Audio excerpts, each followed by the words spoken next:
एक दफा का जिक्र है कि एक जंगल में एक शेर, एलवन और एक गाय गांव रहते थे। शेर का नाम एलवन था, जो अपनी ताकत और गुरूर की वजह से मशहूर था। समझता था कि जंगल का सबसे ताकतवर जानवर वही है और बाकी सब जानवर इसके ताबा हैं।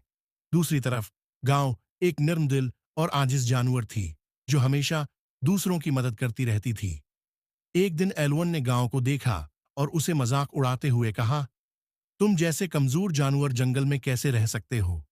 तुम्हारे पास न ताकत है और न ही तेज रफ्तारी।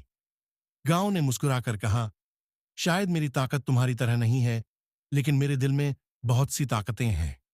एलोन ने यह बात सुनी और फिर हंसते हुए कहा, ठीक है, अगर तुम्हारे पास इतनी ताकत है तो हमें कोई मुकाबला करना चाहिए, ताकि देखूं कौन ज्यादा ताकतवर है।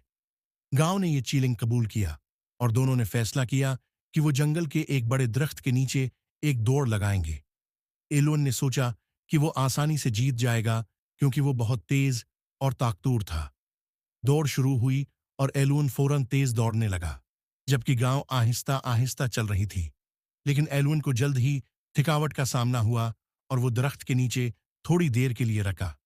गांव ने उस मौके को गनीमत जाना और मुसलसल चलते हुए आखिरकार दौड़ जीत ली। एलोन हैरान होकर गांव के पास आया और कहा, तुमने मुझे हैरान किन तरीके से हरा दिया? तुम वाकई ताकतवर हो। गांव ने मुस्कुराकर जवाब दिया, ताकत सिर्फ जिस्मानी नहीं होती, दिल की ताकत भी अहम होती है। मैंने सब्र और मुस्तकिल मिजाजी से जीत हासिल की।